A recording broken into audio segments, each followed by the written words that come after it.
अस्सलाम वालेकुम वरहमतुल्लाहि वबरकातुहू। मैं हूं सैयद अब्दुल वहाब शिराज़ी और आप देख रहे हैं अल-हुदा गाइडेंस चैनल। नाज़रीन, कई साल पुरानी बात है कि मैं किसी शादी पर जाने के लिए दूसरे शहर जा रहा था तो रास्ते में मेरी तबीयत काफ़ी ख़राब हुई।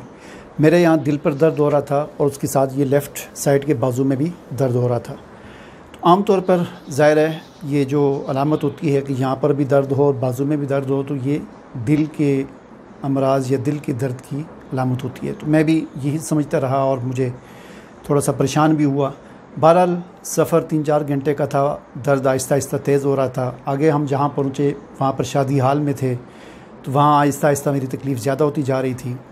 मैंने वहाँ पर निकाह मैंने ही पढ़ाना था, मैंने निकाह पढ़ाया और उसके बाद तकलीफ़ बहुत ज़्यादा हो गई। और ये वो एक ऐसा टाइम होता है निकाह पढ़ाने के बाद कि सारे लोग जो है वो अपने काम में मसरूफ़ होते हैं। तो मेरे साथ जो अपने 1-2 कज़न थे, मैंने उनसे कहा कि मेरी तबीयत बहुत ख़राब है, मुझे कहीं अस्पताल ले जाएं। तो उन्होंने कहा बस चलते हैं। ज़ाहिर है वो टाइम ऐसा होता है, कभी निकाह पढ़ाया तो बड़ी खाना पीना, ये धूम धाम ये वो, तो कोई भी तैयार नहीं हुआ। तो मैं अकेला ही शादी हाल से बाहर निकला। नीचे एक दुकान वाले से पूछा यहाँ पर कोई करीब में कोई हॉस्पिटल हो, तो उसने बताया कि इस गली में आगे जाएँ। तो बहरहाल 5-10 मिनट में पूछते पूछते आगे पहुँचा तो एक डिस्पेंसरी में पहुँचा जो सरकारी डिस्पेंसरी लग रही थी। तो वहाँ पर मैंने डॉक्टर को बताया कि ये मसला है, यहाँ पर भी दर्द हो रहा है और बाजू में भी दर्द हो रहा है। तो वो छोटी सी डिस्पेंसरी थी, उनके पास तो ज़्यादा वो हालात नहीं थे टेस्ट वगैरह करने के। तो उन्होंने मुझे एक नॉर्मल सी दवाई दे दी। उन्होंने कहा कि ये हो सकता है कि ये गैस का दर्द होगा और अगर इस दवाई के खाने से सिर्फ 3 खुराकें दी, अगर ना ठीक हुए तो सुबह आप कहीं से ECG वगैरह करवा देना। बहरहाल दवाई क्या थी, उसमें छोटी सी शीशी जो देते होते हैं आमतौर पर सिरप की, इतनी सी गैस की, वो थी और पेनाडोल या पैरास्टामोल वगैरह कोई गोली वगैरह दर्द की थी। तो वो मैंने सिर्फ एक ही खुराक खाई तो 2 घंटे के बाद मैं बिल्कुल ठीक हो गया। तो ये सारी बात सुनाने का मकसद ये है कि गैस की तकलीफ़ और गैस का दर्द ऐसा होता है कि बाज़ औक़ात इंसान को ये धोखा लग जाता है कि शायद दिल की तकलीफ़ है। यही वजह है कि गैस की वजह से जो मसाइल पैदा होते हैं, ना वो किसी अल्ट्रासाउंड में आते हैं, ना वो किसी लेबॉरेटरी के टेस्ट में आते हैं, किसी चीज़ में नहीं आते। आप अल्ट्रासाउंड कराएंगे, आप टेस्ट करवाएंगे, डॉक्टर कहेंगे अल्ट्रासाउंड भी क्लियर है, टेस्ट भी क्लियर है, खून भी क्लियर है, सब कुछ क्लियर है, लेकिन आप कहेंगे वो तकलीफ़ ख़त्म नहीं हो रही। तो वो तकलीफ़ दरअसल गैस की वजह से होती है।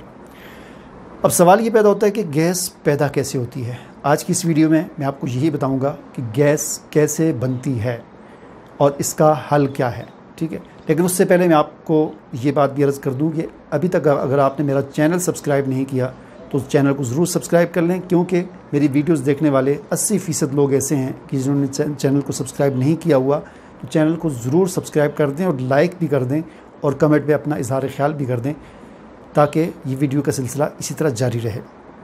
तो गैस कैसे बनती है, पहला सवाल ये है।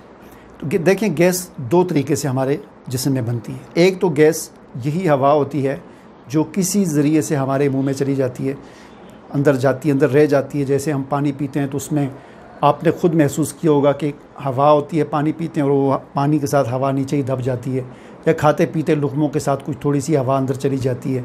लेकिन ये बहुत मामूली मिक़दार होती है। दिन में ज़्यादा से ज़्यादा 500 मिलीमीटर तक हवा जो है इस तरह इंसान के अंदर जाती है। और ये जो हवा होती है ये नाइट्रोजन गैस होती है, लेकिन ये इंसान को कोई इतनी ज़्यादा अज़ियत और तकलीफ़ का बाइस नहीं बनती। इसका तो इतना कोई मसला नहीं है। गैस बनने का जो असल और दूसरा जो तरीका और ज़रिया है जिससे गैस बनती है, और वो हाइड्रोजन गैस होती है, मीथेन गैस होती है। हाइड्रोजन कार्बन डाइऑक्साइड और मीथेन गैस होती है और वो तकलीफ़ भी देती है, अज़ीज़ भी देती है। तो ये कैसे बनती है? ये दरअसल हमारे मैदे में ज़ाहिर है जो हम खुराक खाते हैं वहाँ पर एक कीमियावी अमल होता है। वहाँ पर जो जरासीम होते हैं उसके निशास्ते पर एक अमल करते हैं जिससे वो एक गैस बनती है।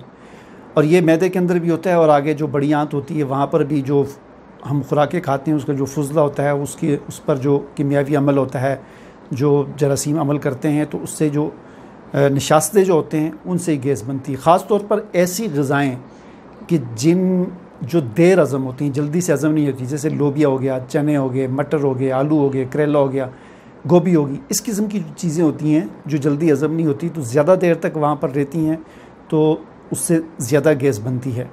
और वो गैस फिर इंसान के दिमाग को चढ़ती है, दिमागी थकावट होती है, नींद की कमी हो जाती है, बेचैनी होती है, रात को इंसान बिस्तर पर ऐसे ऐसे तड़प रहा होता है, अजीब अजीब तरह के उल्टे सीधे ख्वाब आ रहे होते हैं।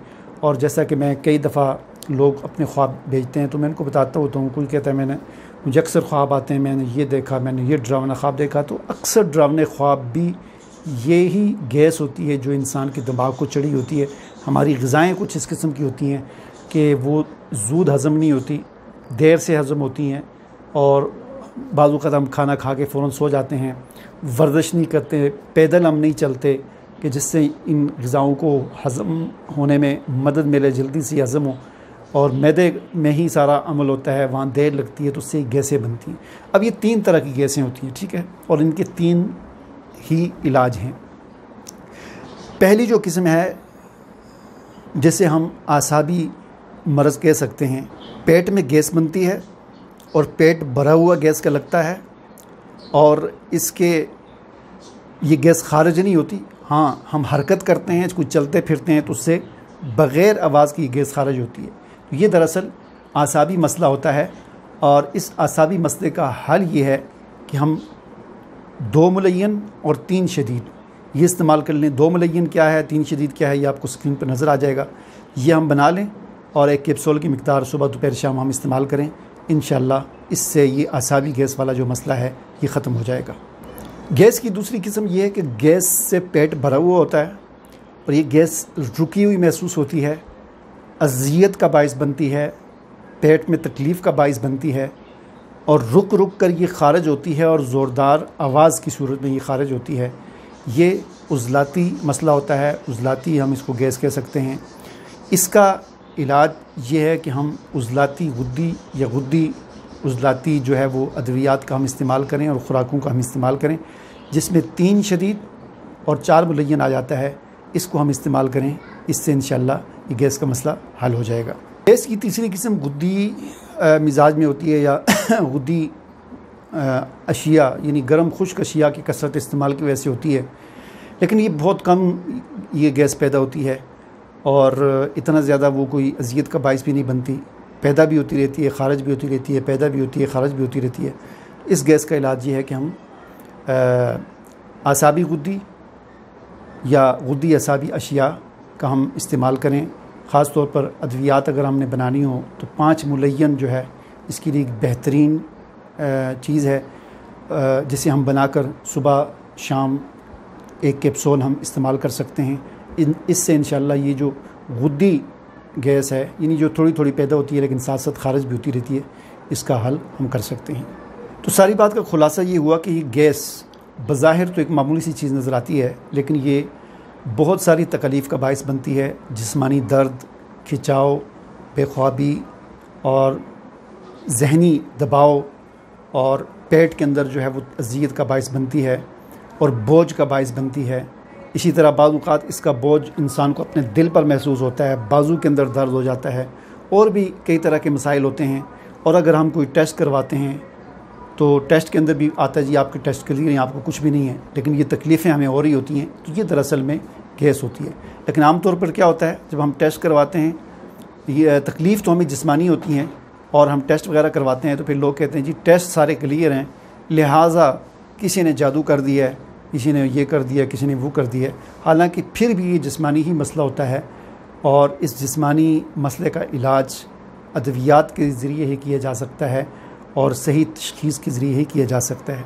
इसलिए अगर आपको कोई ऐसा मसला हो जो किसी तशख़ीस के अंदर न पकड़ा जा रहा हो, तो उसके लिए आप अपनी गैस का इलाज करवाएं और गैस की अद्वियात इस्तेमाल करें। आम तौर पर जो मेडिकल स्टोरों पर जो एक सिरप मिलता है, मुख्तलिफ़ नाम होते हैं मुख्तलिफ़ कंपनियों के, लेकिन होता सबका एक ही तरह का, यानी दूध की तरह सफ़ेद, या वो इस तरह लगता है कि जैसे चूने की तरह का होता है, तो वो भी बड़ा मुफीद होता है, उससे भी फ़ौरन इंसान को रिलीफ़ मिल जाता है। तो इस गैस का हमें ख्याल करना चाहिए, और ऐसी अद्विया, ऐसी ग़िज़ाओं से हमें परहेज़ करना चाहिए जो ज़ूद हज़म नहीं है, जल्दी हज़म नहीं होती। ज़्यादा गैस ऐसी ही ग़िज़ाओं से पैदा होती है, और बिलफ़र्ज़ अगर ऐसी ग़िज़ाएँ हम खाएँ भी तो उसके बाद थोड़ी सी वॉक किया करें, थोड़ा सा चल फिर लिया करें, ताकि वो ग़िज़ा जो है वो जल्दी से हज़म हो सके। इजाज़त दीजिए, अल्लाह हाफ़िज़।